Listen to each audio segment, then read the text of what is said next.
नमो भगवते वासुदेवाय। आप सभी का हमारे YouTube चैनल पर हार्दिक स्वागत है। आज है माघ मास के कृष्ण पक्ष की खटतिला एकादशी। तो आइए आज हम सुनेंगे खटतिला एकादशी व्रत की संपूर्ण पौराणिक कथाएं। तो प्रेम से बोलें, लक्ष्मी नारायण भगवान की जय हो, मंगल मूर्ति गणपति भगवान की जय हो। एकादशी के दिन श्री हरि विष्णु भगवान माता लक्ष्मी की विधि विधान से पूजा करें। इस दिन एकादशी की व्रत कथा पढ़ें या सुनें। एकादशी के दिन ओम नमो भगवते वासुदेवाय, ओम नमो नारायणाय नमः मंत्र का उच्चारण अधिक से अधिक करें। एकादशी के दिन तुलसी दल नहीं तोड़ना चाहिए। सायंकाल पूजन आरती के पश्चात प्रार्थना करके फलाहार करें। इस दिन रात्रि जागरण अवश्य करें और रात में भगवान विष्णु की प्रतिमा के समीप ही भूमि पर शयन करें। एकादशी के दिन गाय बछड़े की पूजा और तुलसी जी की पूजा अवश्य करें तथा केले के पेड़ का पूजन भी अवश्य करना चाहिए। गाय को चने की दाल और गुड़ अवश्य खिलाएं। इस दिन किसी का भी अपमान नहीं करना चाहिए और भूल कर भी क्रोध ना करें। इस विधि विधान से अगर हम एकादशी का व्रत रखते हैं तो भगवान श्री लक्ष्मी नारायण जी हम सभी की मनोकामनाएं अवश्य ही पूरी करते हैं। अब आइए सुने खटतिला एकादशी व्रत की महात्म कथा। श्री हरि विष्णु भगवान माता लक्ष्मी के चरणों का ध्यान करते हुए श्रद्धा और भक्ति के साथ इस कथा को पूरा अवश्य सुनिएगा। एक समय दालभ्य ऋषि ने पुलस्त ऋषि से पूछा कि हे महाराज, पृथ्वी लोक में मनुष्य ब्रह्म हत्या आदि महान पाप करते हैं, पराये धन की चोरी तथा दूसरे की उन्नति देखकर ईर्ष्या करते हैं, साथ ही अनेक प्रकार के व्यसनों में फंसे रहते हैं, फिर भी उनको नरक प्राप्त नहीं होता। इसका क्या कारण है? वे न जाने कौन सा दान पुण्य करते हैं जिससे उनके पाप नष्ट हो जाते हैं। ये सब कृपा पूर्वक आप कहिए। तब पुलस्त मुनि कहने लगे कि हे महाभाग, आपने मुझसे अत्यंत गंभीर प्रश्न पूछा है। इससे संसार के जीवों का अत्यंत भला होगा। इस भेद को ब्रह्मा विष्णु रुद्र तथा इंद्र आदि भी नहीं जानते, परंतु मैं आपको ये गुप्त तत्व अवश्य बताऊंगा। उन्होंने कहा कि माघ मास लगते ही मनुष्य को स्नान आदि करके शुद्ध रहना चाहिए। इंद्रियों को वश में कर काम, क्रोध, लोभ, मोह, अहंकार, ईर्ष्या तथा द्वेष आदि का त्याग कर भगवान का स्मरण करना चाहिए। पुष्य नक्षत्र में गोबर, कपास, तिल मिलाकर उनके कंडे बनाना चाहिए। उन कंडों से 108 बार हवन करना चाहिए। उस दिन मूल नक्षत्र हो और एकादशी तिथि हो तो अच्छे पुण्य देने वाले नियमों को ग्रहण करें। स्नान आदि नित्य क्रिया से निवृत्त होकर सब देवताओं के देव श्री भगवान का पूजन करें और एकादशी व्रत धारण करें। रात्रि को जागरण करना चाहिए। उसके दूसरे दिन धूप, दीप, नैवेद्य आदि से भगवान का पूजन करके भोग लगाएं। तत्पश्चात पेठा, नारियल, सीताफल या सुपारी का अर्घ देकर स्तुति करनी चाहिए। हे भगवान, आप दीनों को शरण देने वाले हैं। इस संसार सागर में फंसे हुए का उद्धार करने वाले हैं। हे पुंडरीकाक्ष, हे विश्वभावन, हे सुब्रह्मण्य, हे पूर्वज, हे जगतपते, आप लक्ष्मी जी सहित इस तुच्छ अर्घ्य को ग्रहण करें। इसके पश्चात जल से भरा घड़ा ब्राह्मण को दान करें तथा ब्राह्मण को श्यामा गौ और तिल से भरा पात्र देना भी उत्तम है। तिल स्नान और भोजन दोनों ही श्रेष्ठ हैं। इस प्रकार जो मनुष्य जितने तिलों का दान करता है उतने ही 1000 वर्ष स्वर्ग में वास करता है। तिल स्नान, तिल का उबटन, तिल का हवन, तिल का तर्पण, तिल का भोजन और तिलों का दान, ये तिल के 6 प्रकार हैं। इनके प्रयोग के कारण ये खटतिला एकादशी कहलाती है। इस व्रत के करने से अनेक प्रकार के पाप नष्ट हो जाते हैं। इतना कहकर पुलस्त ऋषि कहने लगे कि अब मैं तुमसे इस एकादशी की कथा कहता हूँ। एक समय नारद जी ने भगवान श्री विष्णु से यही प्रश्न किया था और भगवान ने जो खटतिला एकादशी का महात्म नारद जी से कहा सो मैं तुमसे कहता हूँ। भगवान ने नारद जी से कहा कि हे नारद, मैं तुमसे सत्य घटना कहता हूँ, ध्यान पूर्वक सुनो। प्राचीन काल में मृत्युलोक में एक ब्राह्मणी रहती थी। वह सदैव व्रत किया करती थी। एक समय वह 1 मास तक व्रत करती रही। इससे उसका शरीर अत्यंत दुर्बल हो गया। यद्यपि वह अत्यंत बुद्धिमान थी, तथापि उसने कभी देवताओं या ब्राह्मणों के निमित्त अन्न या धन का दान नहीं किया था। इससे मैंने सोचा कि ब्राह्मणी ने व्रत आदि से अपना शरीर शुद्ध कर लिया है। अब इसे विष्णु लोक तो मिल ही जाएगा, परंतु इसने कभी अन्न का दान नहीं किया। इससे इसकी तृप्ति होना कठिन है। भगवान ने आगे कहा, ऐसा सोचकर मैं भिखारी के वेश में मृत्यु लोक में उस ब्राह्मणी के पास गया और उससे भिक्षा मांगी। वह ब्राह्मणी बोली, महाराज किस लिए आए हो? मैंने कहा, मुझे भिक्षा चाहिए। इस पर उसने एक मिट्टी का ढेला मेरे भिक्षा पात्र में डाल दिया। मैं उसे लेकर स्वर्ग में लौट आया। कुछ समय बाद ब्राह्मणी भी शरीर त्याग कर स्वर्ग में आ गई। उस ब्राह्मणी को मिट्टी का दान करने से स्वर्ग में सुंदर महल मिला, परंतु उसने अपने घर को अन्न आदि सब सामग्रियों से शून्य पाया। घबराकर वह मेरे पास आई और कहने लगी कि भगवान, मैंने अनेक व्रत आदि से आपकी पूजा की, परंतु फिर भी मेरा घर अन्न आदि सब वस्तुओं से शून्य है। इसका क्या कारण है? इस पर मैंने कहा, पहले तुम अपने घर जाओ, देव स्त्रियां आएंगी तुम्हें देखने के लिए। पहले उनसे खटतिला एकादशी का पुण्य और विधि सुन लो, तभी द्वार खोलना। मेरे ऐसे वचन सुनकर वह अपने घर गई। जब देव स्त्रियां आईं और द्वार खोलने को कहा तो ब्राह्मणी बोली, आप मुझे देखने आई हैं तो खटतिला एकादशी का महात्म मुझसे कहें। उनमें से एक देव स्त्री कहने लगी कि मैं कहती हूँ। जब ब्राह्मणी ने खटतिला एकादशी का महात्म सुना तब द्वार खोल दिया। देवांगनाओं ने उसको देखा कि न तो वह गंधर्वी है और न आसुरी है, वरन पहले जैसी मानुषी है। उस ब्राह्मणी ने उनके कथनानुसार खटतिला एकादशी का व्रत किया। इसके प्रभाव से वह सुंदर और रूपवती हो गई तथा उसका घर अन्न आदि समस्त सामग्रियों से युक्त हो गया। अतः मनुष्यों को मूर्खता त्याग कर खटतिला एकादशी का व्रत और लोभ न करके तिल आदि का दान करना चाहिए। इससे दुर्भाग्य, दरिद्रता तथा अनेक प्रकार के कष्ट दूर होकर मोक्ष की प्राप्ति होती है। तो प्रेम से बोलें, लक्ष्मी नारायण भगवान की जय हो। आइए अब मनोकामनाएं पूर्ण करने वाली एकादशी माता की कथा को सुनते हैं।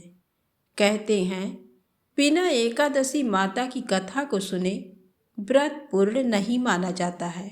एक बूढ़ी माँ ने एक बार एकादशी का व्रत रखा। बड़े ही भाव भक्ति से पूजा अर्चना की। उन्हें वृद्धावस्था में क्या बाधा थी? वे तो अपने पुत्र पौत्रों की सुख सुविधा के लिए व्रत रखने लगी। वे दिन भर तो जरा कठोर मन करके अपनी प्यास को रोके रहीं। दिन में पूजा पाठ किया, कथा सुनी और पंडित जी को मिट्टी के पात्र में भरकर पानी और ऋतु फलदान में दिए। दोना भर भर के बूरा शक्कर वितरण किया। उन्हें गर्मी के कारण बहुत बेचैनी हो रही थी। इस कारण से बड़ी देर तक पानी में पड़ी रहीं और पानी के कुल्ला करती रहीं, मुंह धोती रहीं। तब कहीं थोड़ा बहुत धैर्य बंध पाया। धूप तो तेज पड़ ही रही थी, इस कारण बार बार मुंह सूख रहा था। बूढ़ी माँ बहुत बेचैन हो रही थी। एक तो बुढ़ापा और दूसरा ये भयंकर गर्मी। वृद्धावस्था की स्थिति तो कुछ दूसरी ही प्रकार की होती है। जैसे तैसे रो धो के दिन कट पाया। अब पहाड़ सी रात सामने थी। उसका कटना बड़ा ही कठिन दिखाई दे रहा था। खटिया पर पड़े शांति नहीं मिल रही थी। वे बार बार करवट बदल रही थी। अनेक बार वे बाहर जाती और भीतर आती। उन्हें घर के अंदर शांति नहीं थी। वे पड़ी पड़ी एकादशी माता का स्मरण करती रहीं। वे कहती रहीं कि हे माता जी, आप मेरी लाज रखिएगा। आप ही मुझे शक्ति दे दीजिएगा, जिससे मैं भली भांति आपका व्रत कर सकूं और ये पहाड़ सी रात शांतिपूर्वक व्यतीत हो सके। प्यास के कारण बूढ़ी माँ की बेचैनी तो बढ़ ही रही थी। उन्होंने धैर्य रखने का बहुत प्रयास किया, किंतु सहनशीलता की सीमा टूट गई और वे घबराकर एकदम चिल्ला पड़ी। बोली कि बचाओ बचाओ। अम्मा का चिल्लाना सुनकर परिवार भर के नर नारी, बच्चे और पड़ोसी सभी बूढ़ी अम्मा के खटिया के समीप पहुंच गए और सबने पूछा कि अम्मा जी, आपको क्या हुआ? आप क्यों चिल्ला रही हैं? आप इस वृद्धावस्था में ये कठिन व्रत क्यों कर रही हैं? अम्मा जी, शक्ति से ही भक्ति होती है। थोड़ी ही देर में वे फिर से बोली कि अरे, हमारे तो प्राण ही निकले जा रहे हैं। मेरी छाती पर ठंडे पानी का घड़ा रख दीजिए। नातियों ने दादी की छाती पर ठंडे पानी का पात्र रख दिया। तब कहीं उन्हें थोड़ा बहुत आराम मिला और थोड़ी देर के लिए उन्होंने अपनी आंखें बंद कर लीं। एकादशी माता ने सोचा कि ये बूढ़ी अम्मा है तो बहुत कठोर, जरा जाकर उनकी परीक्षा लेना चाहिए। वे आधी रात को मुर्गा बनकर टेर लगाने लगी। मुर्गा की आवाज़ सुनकर दादी जल्दी से उठी और बाहर जाकर आसमान की ओर देखा, किंतु आसमान में कहीं उन्हें प्रातःकालीन तारा दिखाई नहीं दिया। वे सोचने लगी कि ये मुर्गा क्यों और कैसे बोल गया। उन्हें प्यास तो लगी रही थी। थोड़ा बहुत उनका मन भी विचलित होने लगा था, किंतु अंत में उन्होंने दृढ़ निश्चय किया कि मैं अब व्रत को पूर्ण करके ही छोड़ूंगी, चाहे भले ही मेरे प्राण निकल जाएं। ये सोचकर फिर वे खटिया पर शिथिल होकर लेट गई। थोड़ी ही देर में एकादशी माता ने उनकी फिर से परीक्षा लेनी चाहिए। एक छोटी सी बालिका के रूप में एक गिलास में शरबत लेकर उनके सिरहाने खड़ी हो गई और जोर से बोली कि दादी जी, सवेरा हो गया है, आप हाथ मुंह धोकर शरबत पी लीजिए। पहले तो शरबत का गिलास देकर उनका मन डगमगा गया, किंतु अचानक व्रत का स्मरण हो आया और उन्होंने सोचा कि मैं किसी भी प्रकार से अभी शरबत नहीं पी सकती हूँ, और वे शांतिपूर्वक अपनी खटिया पर लेट गईं। फिर थोड़ी ही देर में उन्हें ऐसा लगा जैसे किसी ने उन्हें पानी के कुएं में पटक दिया हो। वे बड़ी देर तक उस कुएं में हाथ पांव चलाती रहीं, किंतु उन्होंने अपने मुंह में पानी की एक बूंद भी नहीं जाने दी और वे दृढ़तापूर्वक अपना व्रत पालती रहीं। थोड़ी ही देर में न जाने कहाँ से सामने आग जलने लगी, जिससे भारी गर्मी बढ़ने लगी। प्यास के कारण प्राण निकलने लगे, किंतु बूढ़ी अम्मा का कुछ भी नहीं बिगाड़ पाया। वे जैसे थी उसी तरह मुस्कुराती हुई सी बैठी रहीं। थोड़ी ही देर में बाहर प्रकाश दिखाई देने लगा। ऐसा लगा कि जैसे सवेरा हो गया हो। बूढ़ी अम्मा ने जब बाहर निकलकर देखा तो समझ गई कि अभी सवेरा होने में 3-4 घंटे की देरी है। ये जानकर वे शांतिपूर्वक इधर उधर घूमने फिरने लगी। एकादशी माता ये बात अच्छी तरह से समझ गई कि ये बूढ़ी अम्मा किसी भी प्रकार से अपने व्रत से नहीं टल सकती। वे उनके सत्य व्रत को अच्छी तरह से समझ गई।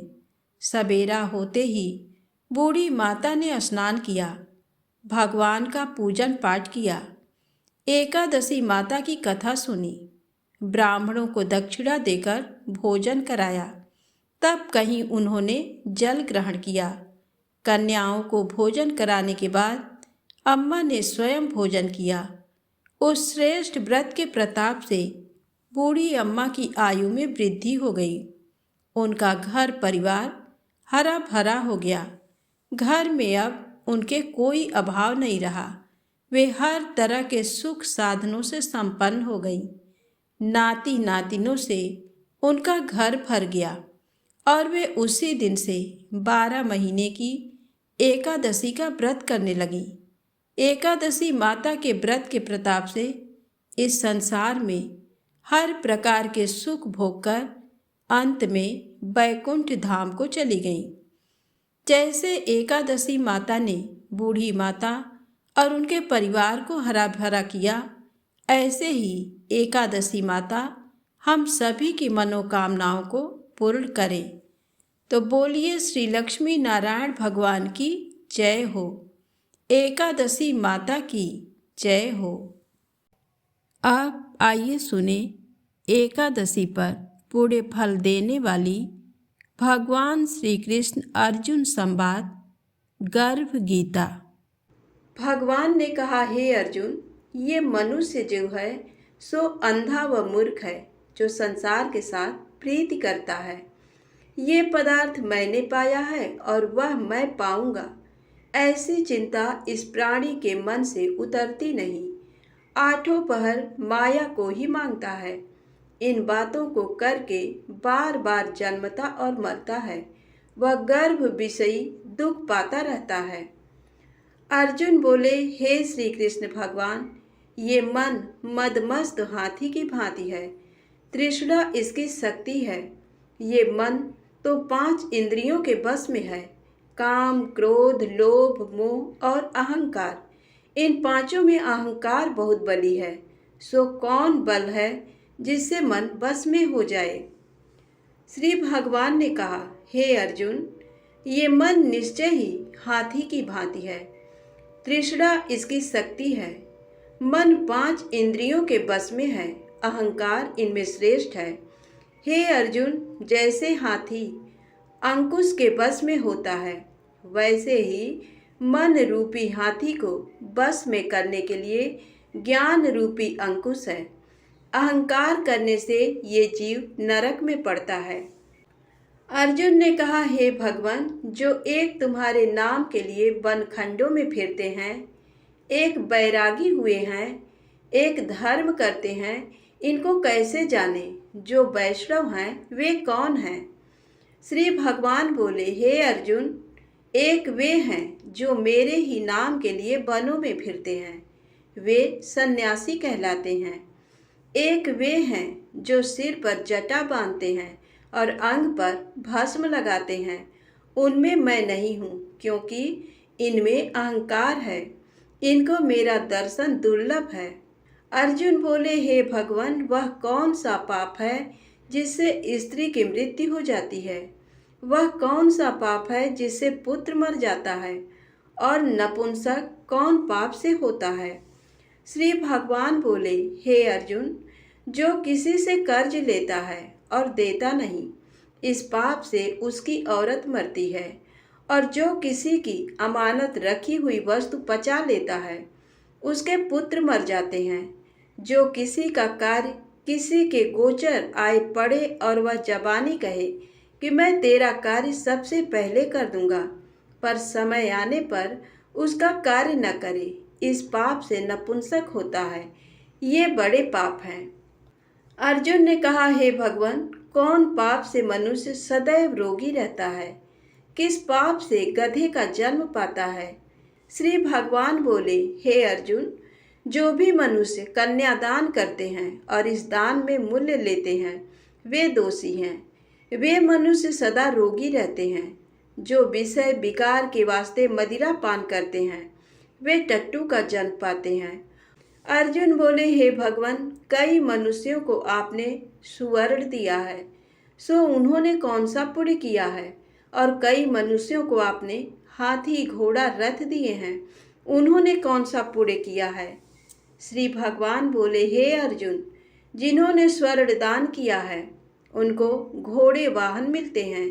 जो परमेश्वर के निमित्त कन्यादान करते हैं, सो पुरुष का जन्म पाते हैं। अर्जुन बोले, हे भगवान, जिन पुरुषों के अंदर विचित्र देह है, उन्होंने कौन सा पुण्य कार्य किया है? किसी किसी के घर संपत्ति है, कोई विद्यावान है, उन्होंने कौन सा पुण्य कार्य किया है? श्री भगवान बोले, हे अर्जुन, जिन्होंने अन्नदान किया है उनका सुंदर स्वरूप है। जिन्होंने विद्या दान किया है वे विद्यावान होते हैं। जिन्होंने संतों की सेवा की है वे पुत्रवान होते हैं।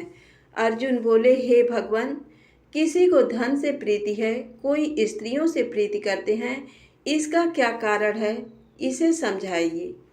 श्री भगवान बोले, हे अर्जुन, धन और स्त्री सब नाश रूप हैं, मेरी भक्ति का नाश नहीं है। अर्जुन बोले, हे भगवान, ये राजपाट किस धर्म के करने से मिलता है? विद्या कौन सा धर्म करने से मिलती है? श्री भगवान ने कहा, हे अर्जुन, जो प्राणी काशी में निष्काम भक्ति से तप करते हुए देह त्यागते हैं, वे राजा होते हैं, और जो गुरु की सेवा करते हैं वे विद्यामान होते हैं। अर्जुन बोले, हे भगवान, किसी को धन अचानक बिना किसी परिश्रम से मिलता है, सो उन्होंने कौन सा पुण्य कार्य किया है? श्री भगवान बोले, हे अर्जुन, जिन्होंने गुप्तदान किया है उनको धन अचानक मिलता है। जिसने परमेश्वर का कार्य और पराया कार्य संवारा है, वे मनुष्य रोग से रहित होते हैं। अर्जुन बोले, हे भगवान, कौन पाप से अमली होते हैं और कौन पाप से गूंगे होते हैं और कौन पाप से कुष्ठी होते हैं?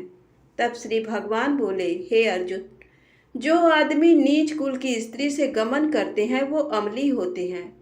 जो गुरु से विद्या पढ़कर मुकर जाते हैं सो गूंगे होते हैं।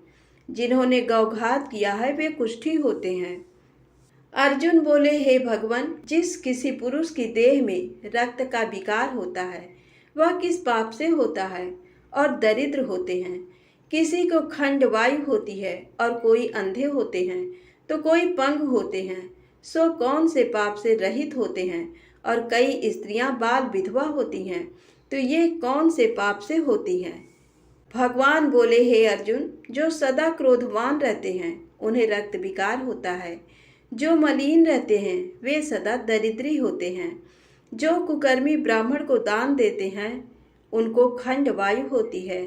जो पराई स्त्री को नंगी देखते हैं, गुरु की पत्नी को कुदृष्टि से देखते हैं, सो अंधे होते हैं। जिसने गुरु और ब्राह्मण को लात मारी है वो लंगड़ा व पंगु होता है। जो औरत अपने पति को छोड़कर पराये पुरुषों से संग करती है सो वह बाल विधवा होती है। अर्जुन बोले, हे भगवान, आप परम ब्रह्म हो, तुमको नमस्कार है। पहले मैं आपको संबंधी जानता था, परंतु अब मैं ईश्वर रूप जानता हूँ। हे परब्रह्म, गुरु दीक्षा कैसी होती है, सो कृपा कर मुझको कहो। श्री भगवान बोले, हे अर्जुन, तुम धन्य हो, तुम्हारे माता पिता भी धन्य हैं जिनके तुम जैसा पुत्र है। हे अर्जुन, सारे संसार के गुरु जगन्नाथ हैं। विद्या का गुरु काशी, चारों वर्गों का गुरु सन्यासी है। सन्यासी उसको कहते हैं जिसने सबका त्याग करके मेरे विषय में मन लगाया है, सो ब्राह्मण जगत गुरु है। हे अर्जुन, ये बात ध्यान देकर सुनने की है।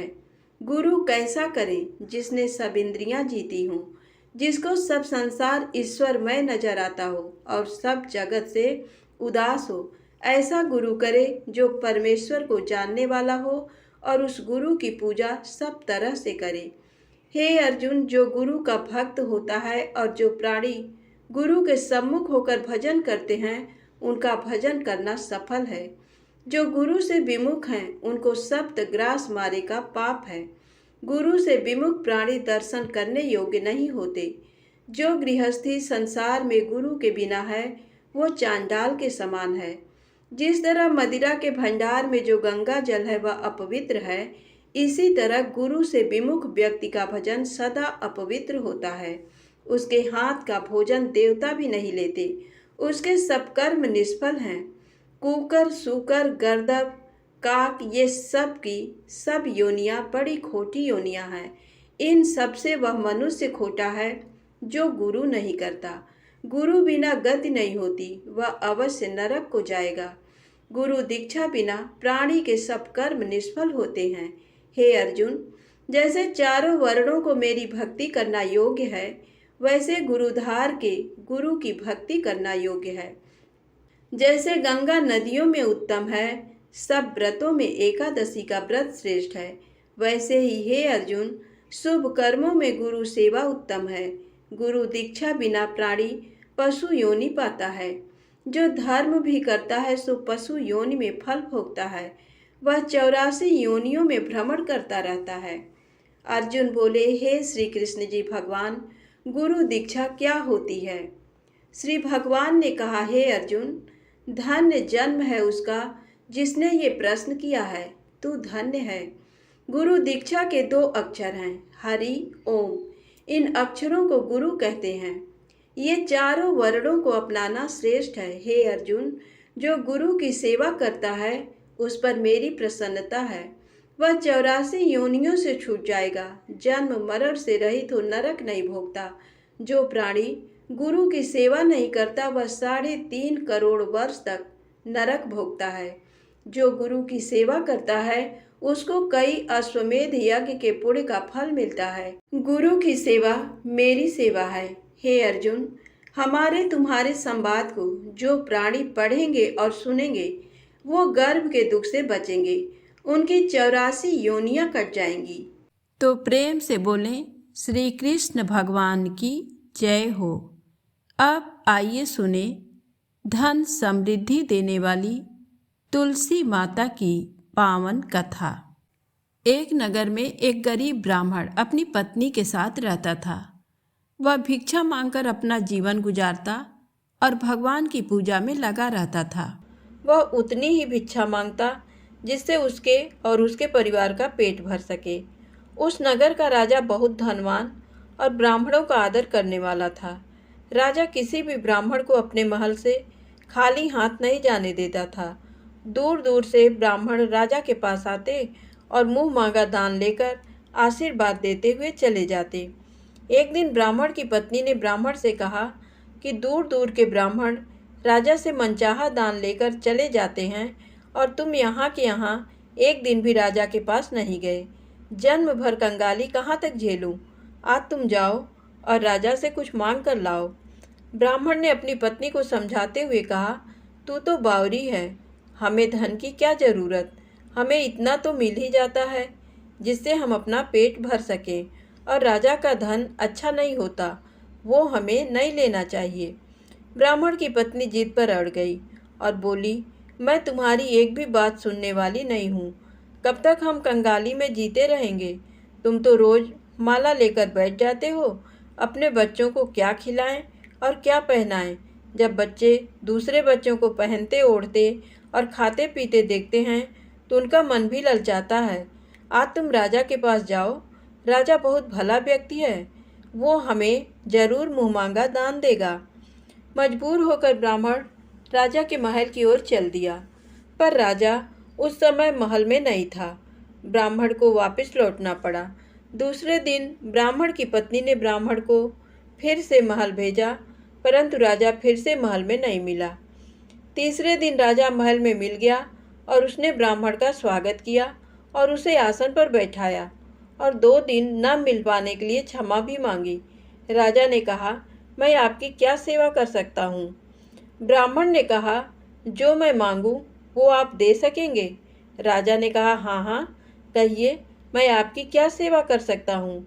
ब्राह्मण ने निवेदन किया, महाराज, मैं कुछ और नहीं चाहता, बस आप मुझे अपनी पसीने की कमाई से 4 पैसे दान में दे दीजिए।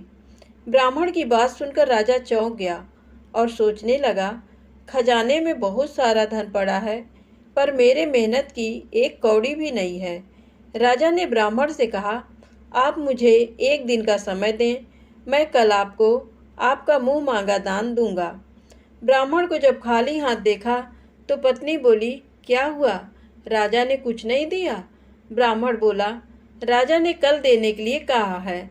ब्राह्मण की पत्नी सोचने लगी, शायद इन्होंने बहुत सारा धन मांगा होगा और राजा को इसकी व्यवस्था करने में समय लग रहा होगा, इसीलिए कल बुलाया है। दूसरी ओर राजा ने अपने राजसी कपड़े बदलकर फटे पुराने कपड़े पहने और मजदूर जैसा वेश बना लिया। जब राजा की पत्नी ने देखा और कारण पूछा तो राजा ने सब कुछ बताया। रानी बोली, मैं भी आपके साथ चलूंगी। राजा के हाँ कहने पर रानी भी पुरानी साड़ी पहनकर आ गईं। इस प्रकार राजा रानी मजदूरी की तलाश में शहर निकले। लुहारों के मोहल्ले में जाकर राजा ने आवाज़ लगाई, किसी को मजदूर चाहिए, मजदूर। आखिर एक लुहार ने उन्हें बुला लिया, जो पहिए पर हाल चढ़ाने की तैयारी कर रहा था। उसने राजा से कहा, देखो, तुम्हें पहले खलात धोंकनी पड़ेगी और जब आग आ जाए उसके बाद घन पीटना होगा। फिर रानी की ओर देखकर कहा, तुम्हें कुएं से पानी लेकर हौदी भरनी पड़ेगी और कोयले वाले घर से कोयला लेकर भट्टी में डालना होगा। तुम दोनों को दिन भर में 2-2 आने मिलेंगे। अगर काम पसंद हो तो बोलो, नहीं तो अपना रास्ता नापो। राजा रानी लुहार के बताए काम को करने लगे। राजा खलात धोंकने लगा, पर उससे काम ठीक से नहीं हो पा रहा था। लुहार नाराज होकर राजा को ठीक से काम करने के लिए कहता। राजा जैसे तैसे अपना काम करने लगा। रानी भी कुएं से पानी भरकर लाने लगी।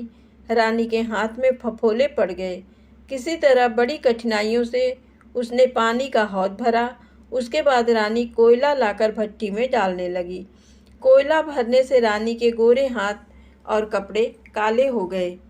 भट्टी में आग आने पर लुहार ने 5 भट्टी में से निकालकर पहिए पर जमाई और एक घन अपने हाथ में लेकर और एक राजा के हाथ में देकर कहा, देखो, बारी बारी से घन इस पर पटकना, हाथ इधर उधर ना होने पाए।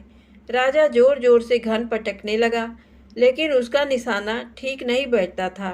कभी घन हाल पर गिरता तो कभी पहिए पर। मजदूरों का ये हाल देखकर लुहारिन बड़बड़ाती हुई आई और लुहार से कहने लगी, तुमने कहाँ से ये नौसिखिए मजदूर काम पर लगाए हैं? इनसे काम नहीं होगा। ये सबसे मजदूर तुम्हारा सब काम बिगाड़ देंगे। राजा रानी उन दोनों की फटकार सुनते सुनते अपना काम मन लगाकर करते रहे। घन पटकते पटकते राजा का शरीर पसीने से तर हो गया और जोर जोर से सांस चलने लगी। रानी भी पानी भरते भरते और कोयला झोंकते झोंकते थककर चूर हो गई। दोनों ने पूरे दिन बहुत मेहनत की। लुहार ने राजा रानी को 2-2 पैसे दिए, जिसे वो बड़ी खुशी खुशी लेकर महल आ गए। आज उन्हें पता चला कि मेहनत की कमाई कैसी होती है। राजा ने 4 पैसे अलग रख दिए और अगले दिन ब्राह्मण को बुलाकर उसे दे दिए। ब्राह्मण राजा को आशीर्वाद देकर घर लौटा और ब्राह्मणी से कहा, लो, मैं राजा के यहाँ से दक्षिणा ले आया हूँ। ब्राह्मणी खुश होकर दौड़ती हुई आई, पर जब उसने 4 पैसे देखे तो वो ठिठक कर रह गई और उन्हें दूर फेंक दिया। वो जल भुनकर ब्राह्मण से बोली, तुम जैसे दरिद्र से राजा के यहाँ जाकर भी कुछ न मांगा गया, शर्म भी नहीं आती, कहकर रूठकर चली गई और बहुत देर तक बड़बड़ करती रही। ब्राह्मण ने उन 4 पैसों को उठाकर तुलसी घर के पास रख दिया और सोचा जब ब्राह्मणी शांत हो जाएगी तो ज़रूरत पड़ने पर उठा लेगी। परंतु कई दिनों तक पैसे वहीं रखे रहे और फूल बेलपत्र ऊपर से गिरकर मिट्टी में दब गए। ब्राह्मण और ब्राह्मणी दोनों ही उन सिक्कों के बारे में भूल गए। कुछ दिनों बाद तुलसी घर में 4 पौधे उगे। चारों पौधे बहुत सुंदर थे। ये देख ब्राह्मणी रोज उनमें पानी डाल देती। 4 महीने बाद वो पौधे बड़े हो गए और उनमें फूल लगने लगे। फूल सूखने पर इनसे मोती झड़ने लगे। ब्राह्मण और ब्राह्मणी ने कभी मोती नहीं देखे थे। वो समझे कि कोई बीज है। हर रोज कई फूल झड़ते और बहुत मोती पूरे तुलसी घर में बिखर जाते। ब्राह्मणी उन मोतियों को समेटकर घर के एक कोने में डाल देती। इस तरह वहाँ मोतियों का ढेर लग गया। एक दिन एक सब्जी वाली आई। ब्राह्मणी को सब्जी लेनी थी पर उसके पास पैसे नहीं थे। उसने सब्जी वाली से कहा, क्या तुम इन चमकदार चीज़ों के बदले सब्जी दे सकती हो? सब्जी वाली ने देखा तो वो पहचान गई कि ये तो मोती है। उसने खुशी खुशी ब्राह्मणी को उन मोतियों के बदले उसकी मनपसंद सब्जी दे दी। अब से हर रोज़ ऐसा होने लगा। ब्राह्मणी और सब्जी वाली दोनों खुश थे।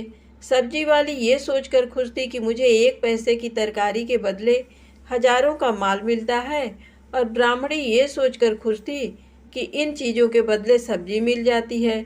इस प्रकार कई महीने बीत गए। उधर राजमहल में कई राजहंस थे जो मोती चुगते थे। राजा का ये नियम था, जब राजहंस मोती चुग लेते थे इसके बाद ही राजा और उसका परिवार भोजन करता था। एक समय बाद राजा का सारा धन उन मोतियों और दान देने में खर्च हो गया। अब राजा को मोती खरीदने के पैसे तक नहीं बचे। ये खबर पूरे नगर में फैल गई। ब्राह्मण और ब्राह्मणी को जब ये पता चला तो उन्होंने यही विचार किया कि राजा बहुत दानी और नेक दिल है। उसने अपना सब कुछ दान कर दिया, यहाँ तक कि शायद उनके पास खाने को भी कुछ नहीं है। ऐसे हालत में हमें उन लोगों की सहायता करनी चाहिए। ब्राह्मण ने ब्राह्मणी से कहा, अगर तू कहे तो इसमें से कुछ बीज राजा को दे दूँ। तू कहती है इससे सब्जी और खाने की चीज़ें मिल जाती हैं। ब्राह्मणी ने कहा, हाँ, मैं रोज़ इसके बदले सौदा लिया करती हूँ। ऐसा कहकर ब्राह्मणी एक टोकरी बीज भर लाई। ब्राह्मण राजा के पास पहुँचा और उसे वो मोती दिए और राजा को सारी बात बताई। राजा उन मोतियों को देखकर चौंक गया। उसने मोती राजहंस को दिए। राजहंस उन्हें चुगने लगे। ये देख राजा ने ब्राह्मण से कहा, एक एक मोती सैकड़ों रुपयों का है। सच बताएं, आपके पास इतने मोती कहाँ से आए? ब्राह्मण बोला, महाराज, ऐसे बीज तो हमारे घर पर बहुत हैं। और राजा को पूरी बात बताई। राजा अपने मंत्रियों के साथ ब्राह्मण के घर पहुँचे और उन चारों पेड़ों को देखा। पूछताछ में उन सिक्कों वाली बात सामने आ गई। जब पेड़ों को देखा तो उनकी जड़ के पास वही सिक्के चिपके हुए थे। आज ब्राह्मण ब्राह्मणी को मालूम हुआ कि उनके पास लाखों करोड़ों की दौलत है, जिसे वो साधारण बीज समझते थे। ब्राह्मण ने सोचा कि मेरे लिए ये धन किस काम का। ऐसा सोच ब्राह्मण ने सारे मोती राजा को दान में दे दिए। राजा की आंखें भी खुल गईं। मेहनत के धन की कीमत उन्हें मालूम पड़ गई। उस दिन राजा ने प्रण कर लिया कि मैं खजाने के पैसों से एक भी पैसा अपने खर्च में नहीं लगाऊंगा। अपना खर्च मेहनत करके चलाऊंगा। खजाने और ब्राह्मण के दान से राजा ने जनता के हित में कई धर्म कर्म काम शुरू कर दिए। प्रेम से बोले तुलसी माता की जय हो। अब आइए सुने एकादशी माता की आरती। ओम जय एकादशी माता, जय एकादशी माता। विष्णु पूजा व्रत को धारण कर, विष्णु पूजा व्रत को धारण कर, शक्ति मुक्ति पाता। ओम जय एकादशी माता। तेरे नाम की नाऊं देवी, भक्ति प्रदान करनी, गण गौरव की देनी, गण गौरव की माता शास्त्रों में बरनी। ओम जय एकादशी माता। मार्गशीर्ष के कृष्ण पक्ष की उत्पन्ना विश्वतारिणी जन्मी। शुक्ल पक्ष में हुई मोक्षदा। शुक्ल पक्ष में हुई मोक्षदा। मुक्तिदाता बन आई। ओम जय एकादशी माता। पौष के कृष्ण पक्ष की सफला नामक है। शुक्ल पक्ष में होए पुत्रदा। शुक्ल पक्ष में होए पुत्रदा। आनंद अधिक रहे। ओम जय एकादशी माता। नाम षट तिला माघ मास में कृष्ण पक्ष आवे। शुक्ल पक्ष में जया कहावे। शुक्ल पक्ष में जया कहावे। विजय सदा पावे। ओम जय एकादशी माता। विजया फागुन कृष्ण पक्ष में शुक्लायामल की। पाप मोचनी कृष्ण पक्ष में। पाप मोचनी कृष्ण पक्ष में चैत्र महाबली की। ओम जय एकादशी माता। चैत्र शुक्ल में नाम कामदा धन देने वाली। नाम बरूथिनी कृष्ण पक्ष में। नाम बरूथिनी कृष्ण पक्ष में वैशाख माहवाली। जय एकादशी माता। शुक्ल पक्ष में होए मोहिनी। अपरा ज्येष्ठ कृष्ण पक्षी। नाम निर्जला सब सुख करनी। नाम निर्जला सब सुख करनी। शुक्ल पक्ष रखी। ओम जय एकादशी माता। योगिनी नाम आषाढ़ में जानो। कृष्ण पक्ष करनी। देव शयनी नाम कहायो। देव शयनी नाम कहायो। शुक्ल पक्ष धरनी। ओम जय एकादशी माता। कामिका श्रावण मास में आवे। कृष्ण पक्ष कहिए। सावन शुक्ला होए पवित्रा। सावन शुक्ला होए पवित्रा। आनंद से रहिए। ओम जय एकादशी माता। अजा भाद्रपद कृष्ण पक्ष की परिवर्तिनी शुक्ला। इंद्रा आश्विन कृष्ण पक्ष में। इंद्रा आश्विन कृष्ण पक्ष में व्रत से भव सागर निकला। ओम जय एकादशी माता। पापांकुशा है शुक्ल पक्ष में आप हरनहारी। रमा मास कार्तिक में आवे। रमा मास कार्तिक में आवे। सुखदायक भारी। ओम जय एकादशी माता। देवोत्थानी शुक्ल पक्ष की उपासक मैया, पावन मास में करूं विनती, पावन मास में करूं विनती, पार करो नैया।